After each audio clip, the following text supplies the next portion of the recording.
like 100 people there in that one yesterday. So this is going to be much more fun to participate with a smaller group. Bethany Brink is in the house. So Bethany, Lauren was being my friend, but you can be my friend now. She helped me troubleshoot some stuff. So if you could unmute your camera and let me know that you're there, I'd appreciate that. She's probably not even there. She just logged in and she took off. Globe in my bit. Oh my gosh, Ellen, that's exciting. Hi, Kenna. Hi, I was in here yesterday, but I really wanted to talk more and hear more and take notes. So I'm here again today. And you know what? You can compare Kenna as a person who's gone to both of them because I got my stuff together today. I think you had your stuff together yesterday. Yeah, well, I understand why I couldn't navigate in my, and I'll tell you privately later. I couldn't navigate the Google Earth, but I have it up today and everything's open and working. Hey, Brink. Hi, I'm here. Oh, okay, so here's, yeah, that's Kenna Larson, Brink. Do you see her? Yeah. I have a big girl job now.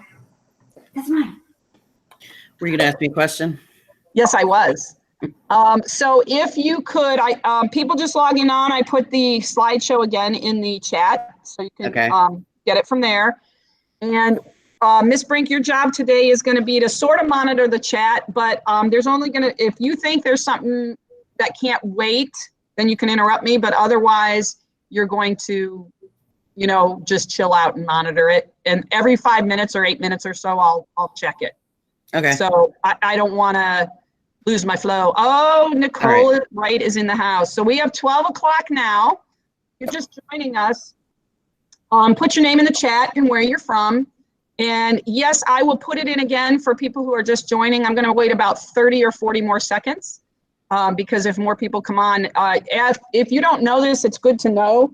If you want to share things in the chat like this, if a student is not on the chat, they don't have access to the previous chat. So you can't just say, go back and look in the chat because it's not there. So I'm putting it in, and then Brink, if you could maybe put it in again in 5 minutes or so, just the link. Okay, sounds good. Yeah, I appreciate that. You can unmute your cameras, folks. We only have 19 people here. I'd love to see you. We're going to take about 2 minutes. Does anybody want to have anything awesome they want to share that they've learned this week? Unmute, tell me, just chat. There's only 19, 20 of us. We need to enjoy. Heather Bombard, no way. I got some Michelle Zabo, all my gifted friends saying hello. Hello. Oh my gosh, is that a new baby? I don't have a baby here. What are you talking about? Okay, my friend Heather knows about Google Tour Builder already. I think I told her a long time ago. You get a refresher. So, yay. Okay, good to see you. You too. Anybody else learn anything awesome they want to share before we begin? I'll share. Okay, Nicole, how you doing, honey? Good, how are you? Good. I learned that you can, like in your Google Classroom header, yes, make it a GIF, and it's really cool. It's so fun, isn't it? It's so fun. Exactly. All right, did my camera just cut out or can you still see me? I can see you. All right, I got various things going on. So here's what we're gonna do. We're gonna get started. There's so much fun stuff to do. And I'm gonna just share my screen with you, and Bethany's gonna let me know how it's looking in a second. Welcome. You are in Google. Well, hang on, let me find it. Looking good there, Brink? Is it coming? Yep, it's coming. Okay, can you see it big now? The slides? Yes. Okay, yep. Awesome. And I can just see a few of you on this split screen. I can only see a very few people. It's not as good as my setup at home, but I had to come into school today, so here I am. So you are located in a session in the Akron Connected Learning PD series called Using Google Tour Builder for Robust Learning. So robust learning is the learning we're doing now. We're not doing crisis teaching. We're not doing just hang on. We're trying to move kids, and we have to find engaging ways to do so. So this is a 301 level class. Now, Marcy, when she created these extra ones that I volunteered to do, she didn't put 301. Most of the people I saw on this meet, I would consider 301. If you consider your skills a little lower, it's okay. I'm going to talk fast because I talk fast, and I apologize. But most of your time today is going to be spent exploring the tools. So during that time, if you feel left behind, you can stay on the chat with me or talk with me while the others are exploring. So I apologize if you're in here erroneously, but I still think you'll get something out of it. So thank you for joining me today. Oops, sorry. Most of you guys already know my story, but for those who don't, I'm an instructional coach at Voris and Ritzman CLC. It's about my 27th year in education. And since most of you know my history, I'm just going to move on. That's my 3rd year as an academic coach. I was a gifted intervention specialist for Akron for 3 years as well. So we're going to concentrate in focus area 1. I'm sorry, our district focus to be the #1 urban school system in the United States is, of course, very near and dear to my heart, working for the Office of School Improvement. Our focus area 1, rigorous teaching and learning, is where we're going to spend most of our time today. And also focus area 2, we're recreating safe learning centers as we talk about online instruction. And so I have pulled those 2 out here, professional learning communities, of course, and differentiated instruction. And we are implementing unique strategic initiatives in every building, that's for certain. Here's our learning targets for today. We will explore Google Tour Builder and Google Earth mapping and presentation tools. We will learn and craft lessons today. You're going to take some notes that will enable you to start some lessons for your real life students that will engage them in mapping skills, reading, writing, researching, and synthesizing. That's my goals for today, and you can evaluate us at the end to see if we have reached those learning targets. For those of you who've been with me this week in other presentations, I'm going to go over this again. My friend Bethany will recognize this as our teacher clarity work. Many buildings are working on teacher clarity. And the reason I like it as an old teacher is because it kind of goes back to our roots. We think about the standards that we're going to teach. We look at our curriculum and we design a lesson that's going to fit the needs of our students. And that's what good teaching is, and it's always been that. So teacher clarity is not a new idea, but it's refining what good teaching is. And this comes from Fisher and Fry's presentation in the Teacher Clarity Playbook. I believe it's module 2, where this slide, and I snipped it off of there, so I tried to give them credit, that every student deserves a great teacher, not by chance, but by design. And I know everyone on this call would probably concur with that statement, that we cannot wing it. We cannot just walk into the copy machine and copy off something, teacher pay teacher stuff, and off you go to the races now. Have fun. Don't bother me while I have my coffee. Nobody on this call is like that. But we have to design our lessons in a way that doesn't take our entire life, but also is effective for the students. So my question to you now, and we're going to use the chat. We have 24 people on, so this is going to be a great session. It's not too big, so please be interactive today. I want you to put in the chat, what made you a great teacher pre-March 13? Love Doug Fisher, thanks for that shout out, Frank. So what made you a great teacher before March 13th? So give that a little thought. If you want to jot it down on the paper, fine. But if you could add to the chat. Brenza, thank you. Building relationships. Anybody else have some thoughts? Relationships, yes. Oh, everybody has the same answer. We're in good company today, aren't we? Did anybody plan awesome lessons that the kids loved and were engaged? I bet they did.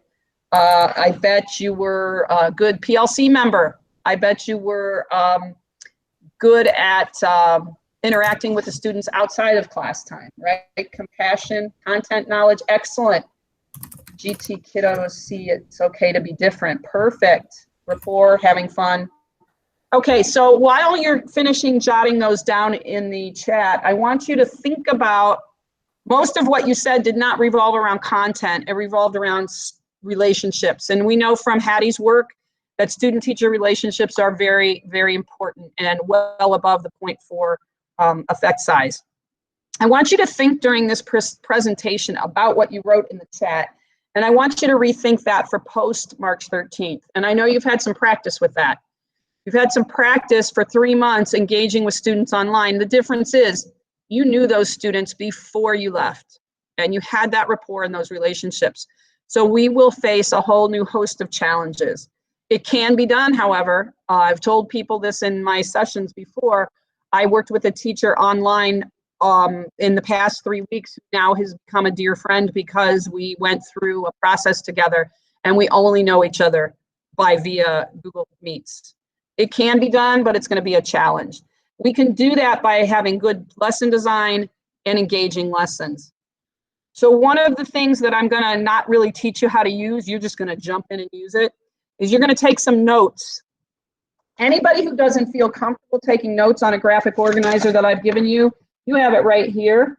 You got a piece of paper and a pen, and you could go all 20th century, and that's fine. It was a great century, you know, produced me and you, so it's awesome. Most of you anyway. So what I want you to do is click on this, and it should force a copy. It should look like that. And on this graphic organizer, I have, and Bree, could you throw that in the chat again, the slideshow presentation? This is on slide number 3, I think. Let's see. 5, sorry, slide 5. So you're just gonna make a copy of this, and this is where you're gonna put your notes for today. You don't have to use this, but I wanted you to have it. What I would do is where it says copy, I'd put your name in here. So you know this one's yours. Hazlet, this is like the second time I've done this, so I'm gonna put 2. So this follows good lesson design. What's nice about these hyperdocs, and it's not really a hyperdoc yet because I don't have any links in here. What makes it a hyperdoc is to have links that would take the students elsewhere. But this is just right now a graphic organizer for lesson design. It's just good lesson design. How are we gonna reach these kids? Well, one, we're gonna engage them with a hook or a question maybe an SEL question. Next, we're going to explore, then we're gonna explain, then we're gonna let them practice and apply, and they're gonna reflect. So that's all this is a graphic organizer. You don't have to write on it right now. I just need your attention right here. And in about 8-10 minutes, I'm gonna stop talking and you're gonna work with that document. So for right now, just have your attention on the screen. I'm on slide 6, if you're toggling back and forth. This one is my filled out lesson for you. So this Tour Builder Hyperdoc, if you want to make a copy someday you can, but you don't have to. This is mine and it should be view only. So when I was preparing this, I went to Marcy and I said, listen, Marcy, there's not enough 301 level classes to move our very best teachers that are at the highest level, and by best, I mean best technology folks, not to take anything away from anybody else, but our really high functioning technology teachers, their comfort level, we need to challenge them to know more of what's out there. And so she let me do the arts one and this one to try to help you folks that are really up there. So actually, these 2 things I'm going to show you do not require a lot of tech savvy. They work just like other Google tools. The Tour Builder I've done with 3rd graders. I did it with 3rd graders, 4th graders, and 5th graders. So it's a really easy tool to use. But I had this whole thing written, and then I went in to check my presentation, and surprise, surprise, important news about Tour Builder is that it will be shut down in July 2021. This made me super sad, super sad, because now it's a day before the presentation and I'm like, I don't think I want to tell people something they can only use for a year. However, they had an answer to that, and that is they've migrated most of the functionality of Tour Builder over to Google Earth, and anything you have made in Tour Builder, so even if you want to use it this year, you can migrate it over to the new tools in the creation tools in Google Earth. So we're good. And I'm going to show you both things because I think you'll like the Tour Builder for its ease of use with students until you get comfortable, and then you'll be able to see that the new tools in Google Earth are mirroring what you'll see in Tour Builder. So that's where we're going. And just a little caveat also, what Tour Builder is, it takes the mapping functionality of Google Earth and Google Maps, and it lays it over with slideshow presentation. What's cool about that is that kids as young as kindergarten and 1st grade are getting proficient at making slideshows. So when you lay on the mapping capability, they pretty much have an understanding of how that's going to work. So that's what Tour Builder is.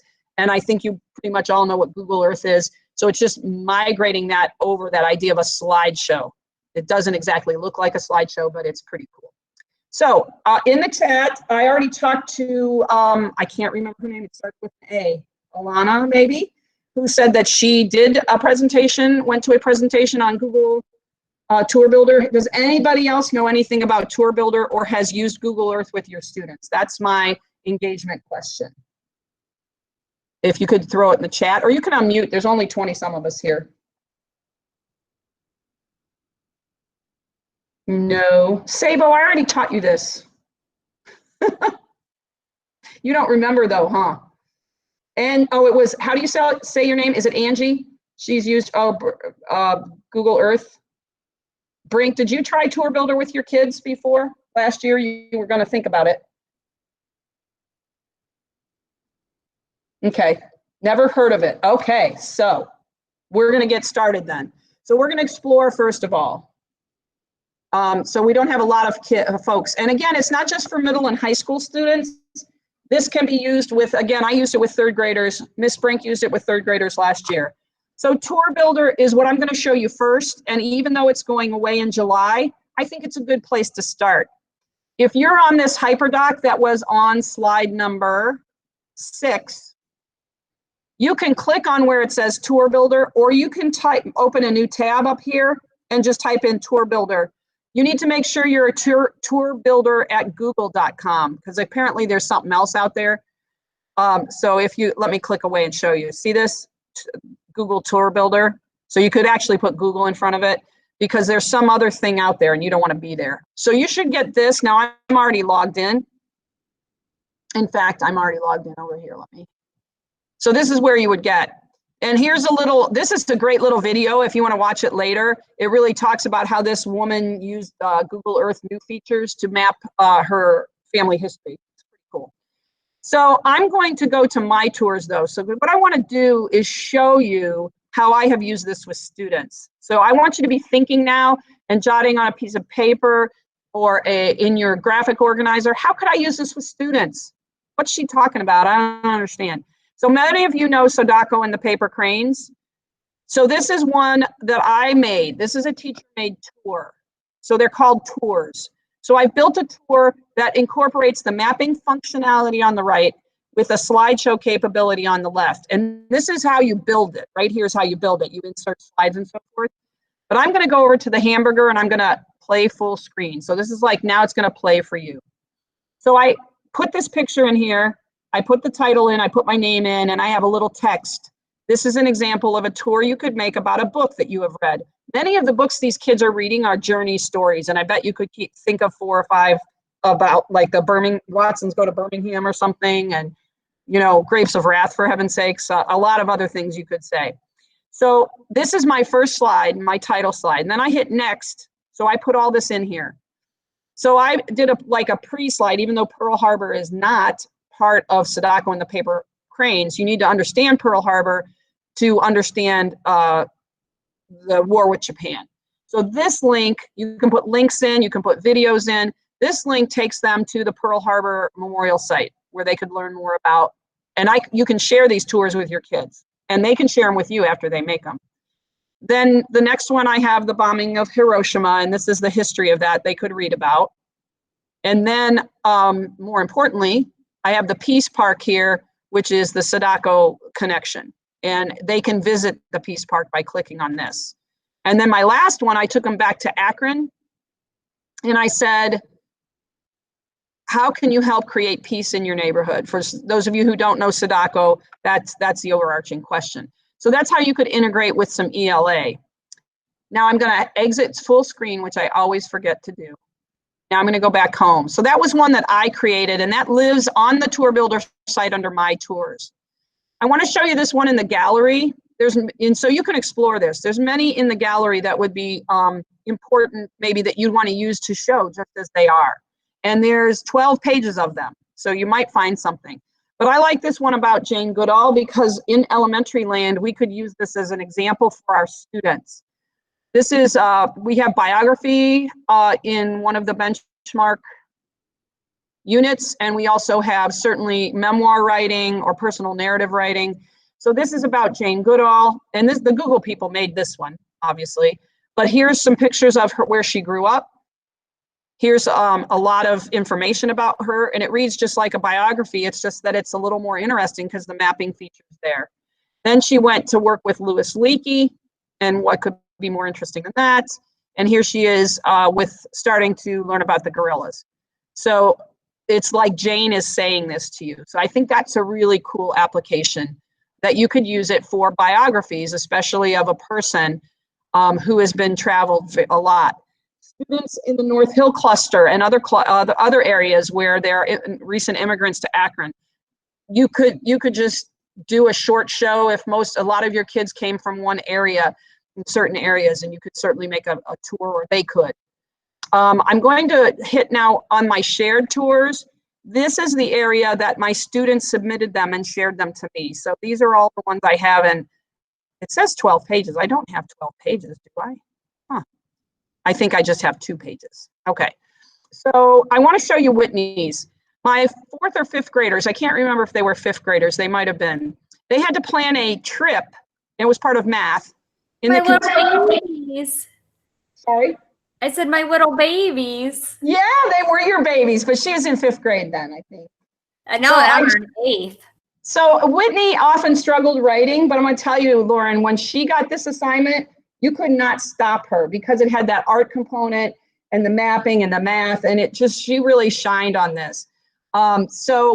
She is now in 8th grade, I think. Yes, I know she was a gifted student, but she still struggled. So most things were hard for her.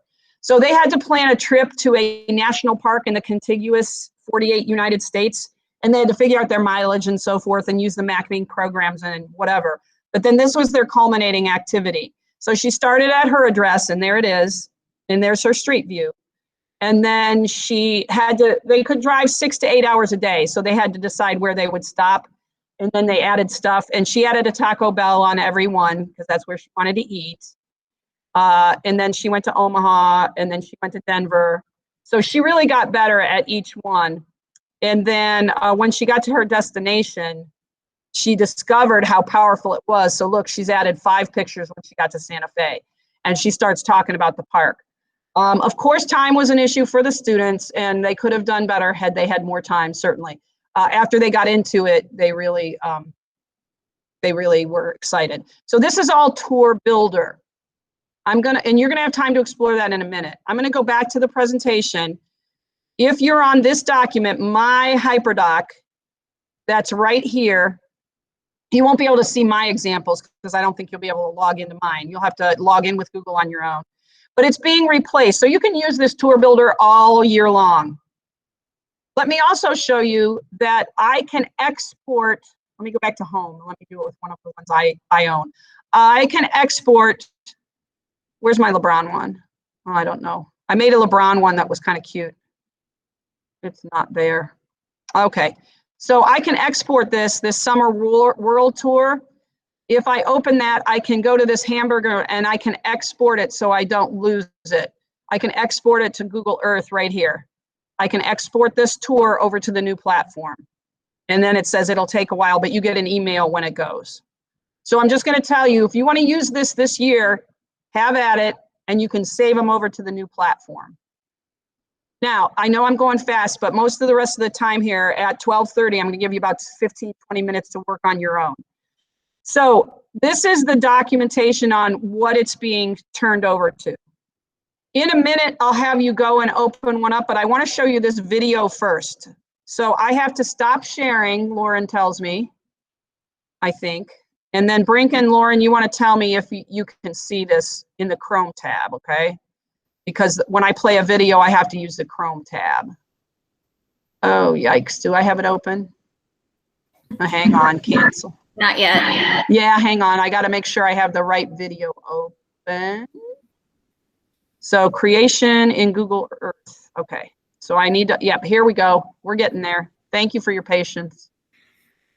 All right, present now. Chrome tab.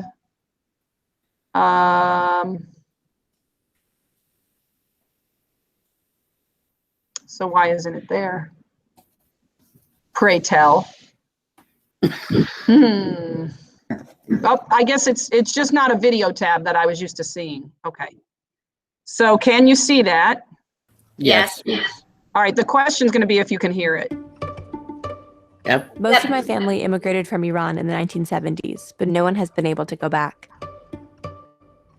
This picture is around 65 years ago. When I hear a lot of these family stories, it's hard to have a real connection with that place because I've never been. But my family has used Google Earth to see those places. This is the neighborhood I used to ride my bike around.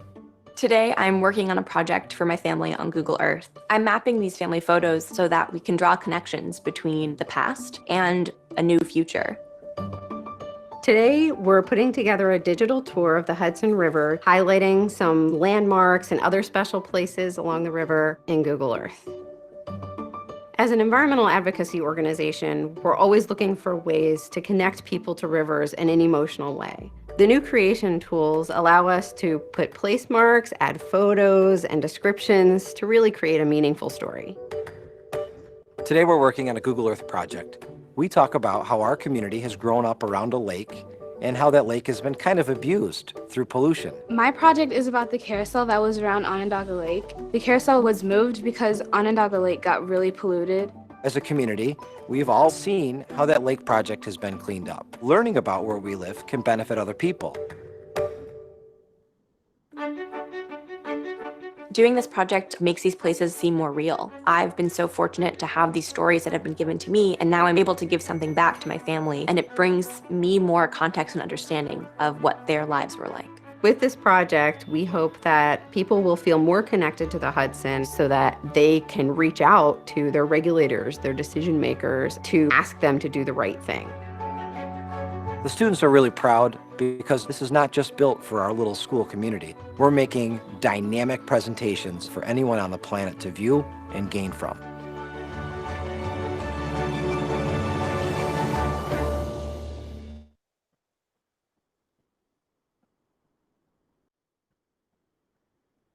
Okay, pretty cool.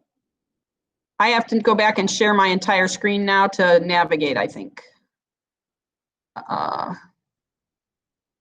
Yeah, okay, so can you see my screen, folks? No? Yes. Yes.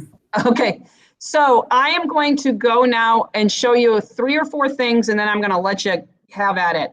Everything, and as you can see, this is gonna look a little bit like Tour Builder, what I just showed you, where you're having some slides in functionality on the left, and your map is gonna be on the right. So here is a presentation that I made. So I'm thinking of 3rd grade connections right here, because I know 3rd graders have to do something talking about Akron. So I put these pictures in here and I just grabbed them off the Google search. You can insert whatever pictures here. I could have put text down here and made it a lot more interesting. So this is my slide 1. It's a little boring. You can certainly do a lot more. And I just went to Stan Hewitt first because I knew there'd be a lot of pictures.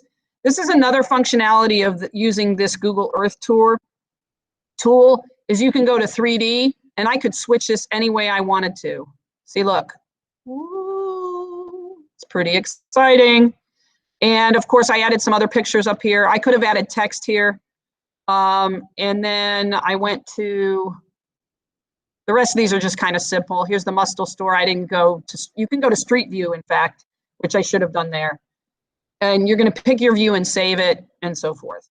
And the Cuyahoga Valley and then Canal Park. So I just added some pins there so you guys could get the idea. And again, if I was a teacher of littles, I would not expect littles to do this, but I might make a show if we were reading a certain book that corresponded to the book we were reading. So this right here is the functionality. And let me show you actually how to get there. So this right here, this hamburger, if you go there, there's a lot to explore. But if you go right here on this pin, you go to projects, and there's my Akron one, but I could click new project. So it works just, and I don't know what this KML file is. I really don't know what that is. I just did create a project in Google Drive. and then it'll live in your drive somewhere. But it also lives on the website, so you don't have to worry about it. It's right there, just like it was in Tour Builder. So Kenna, remember yesterday I couldn't get that part to work. So this is better today. I figured it out. So let's go back here to the presentation. There's some videos on here. As long as you're muted, feel free to watch these videos, or you'll get to them in the Google Earth. I've showed you the explain. I've already done that. Now this is your part here. You can also click on this tab. This will give you all of these things. Google Earth Education. You might want to write that down. This is a pretty cool site as a launch pad. This will explain all about it a little more. And it's got Google Earth My Maps, which I don't know a lot about that, and Tour Builder still on here. Also, Street Views on here, Earth Engine, and GeoVR. So the GeoVR is pretty cool, but some of the functionality you're going to find in Google Tours feels like VR, and that is where you get that 360 view. So I hope that you explore that today. You have about 15 minutes. I'll give you 15, and then I just have a couple other. If you don't know what Tour Creator is, that's even way cooler. That's the 360 views. So you can look at that as well. So I hope this opens up your eyes to some possibilities. I don't want anybody going way out there and feeling like this is too hard, I can't do this. I just want you to look at it. Thank you, Kenna. I thought you might know, but I don't think you need to do them that way. So what I want you to do in the next 15 minutes, you may use that graphic organizer that I gave you and store it in your Google Drive somewhere and start taking some notes that you might use in a lesson, or you can just jot down things on here. Just go into the tools and either pick Tour Builder or Google Earth and play with the functionality and see what you learn. And my big question for you to keep in your mind is, how will this crosswalk to standards? What standard-based lessons could you do that would incorporate this tool? So in 15 minutes, I'm going to have you answer that question. Any questions before I release you? I'm going to stop presenting. I'm not presenting. So thank you. If you find something exciting that you can't wait, throw it in the chat. Otherwise, I'm going to mute myself. I know that's hard. People that know me on this call are not going to believe I'm going to mute myself, but I will. So 15 minutes, we'll be back together. Thumbs up. All right, awesome. See ya. I do have to say one other thing. Of course, yesterday we had trouble with people getting on Google Earth because it's such a heavy thing. So you might want to mute your camera to increase your broadband a little if you're going on Google Earth.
Sorry, friends. We have about 2-3 minutes.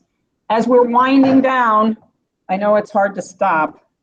I hope you're finding some cool things. There was also examples I neglected to show you. If you're on Google Earth and you go to the hamburger in the upper left-hand corner, there is something called, let me get you the name of it, Voyager. I believe Voyager has cool projects that are already done. So that's kind of something to look at if you haven't looked at that yet. Yeah, Angie found it. So is there anything you could use? That's the question. So while we're winding down, if Lauren, can you speak to what you have in the chat about how you could use this with third graders or second graders now, I guess? Sorry, I thought you could hear me singing. I just said it would be cool if you could do, sorry, Kenneth's laughing at me.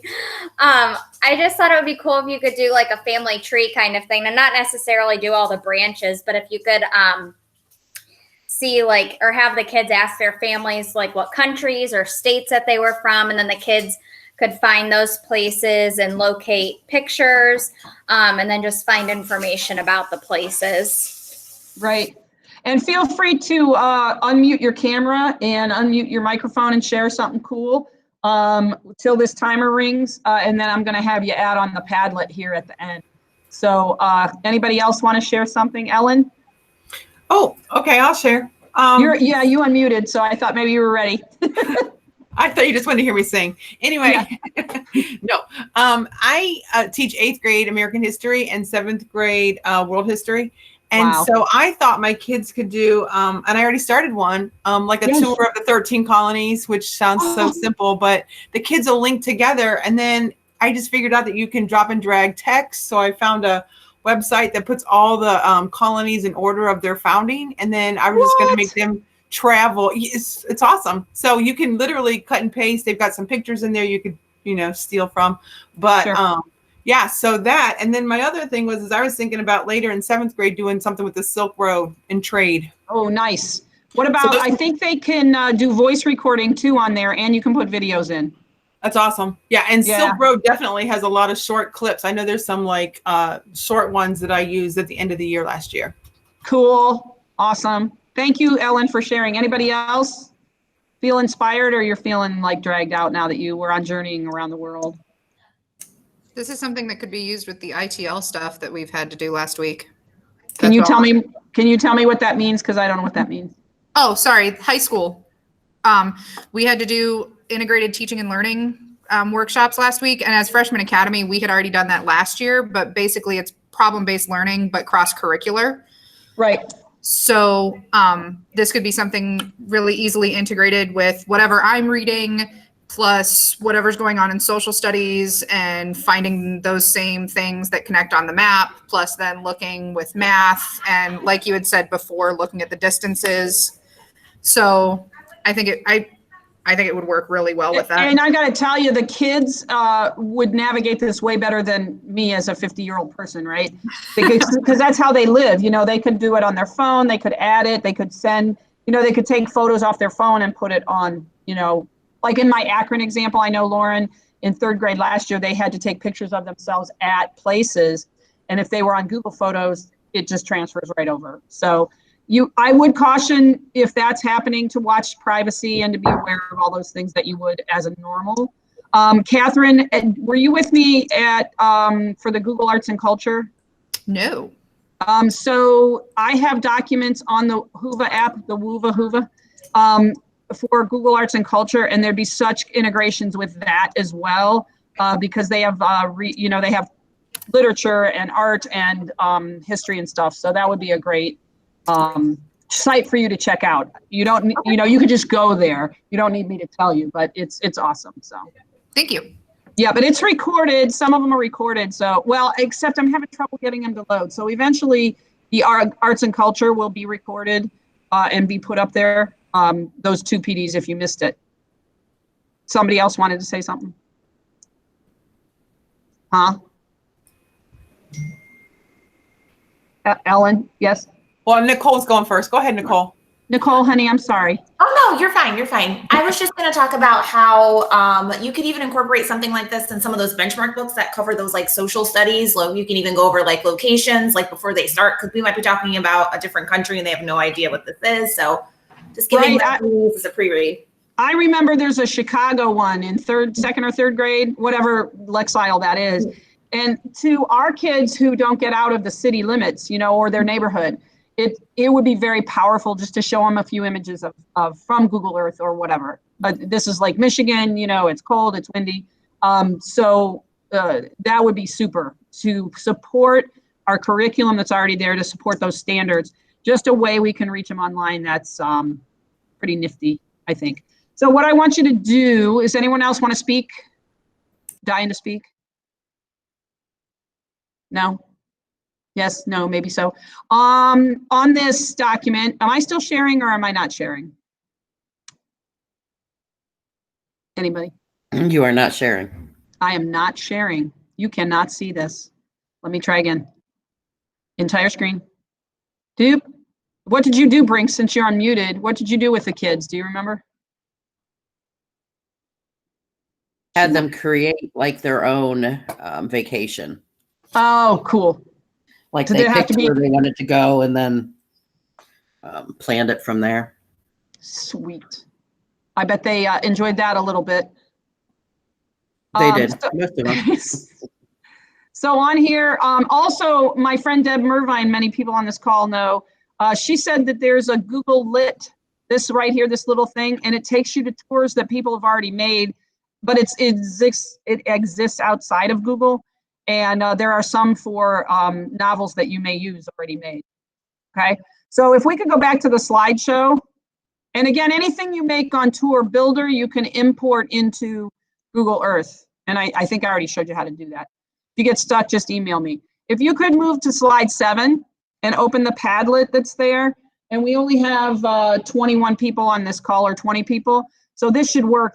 People yesterday only added a few little notes. There was a big group, only a few people added. So I thought it was cool because in Padlet, look, there's a map. I thought that was cool. Here's my question for you: is your exit ticket. How can you use this tool with students? And thinking about our learning targets for the beginning of this session is to engage students in cross-curricular activities like the, I can't remember, Anne maybe, that just shared with us. So if you're not sure how to use Padlet, you're going to click on the plus sign, and it's going to give you a new place to write and add your little thoughts, if you could, please. And then I'll save this one because I don't have to clear it off. This is my last presentation.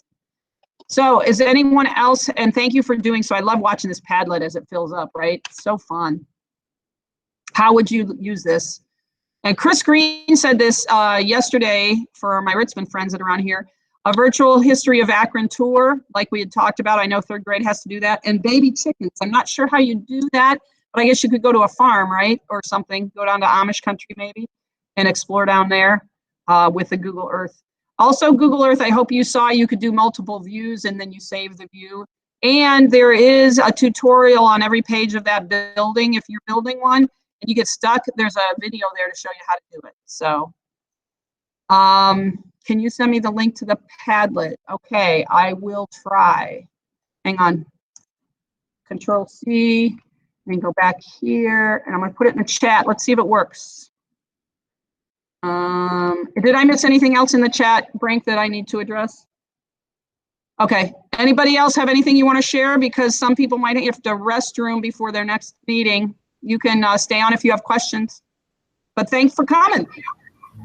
I'm going to stop. Being here the second day was awesome. Yeah, the second day was better, wasn't it? Felt like there was just so much for me to take in. So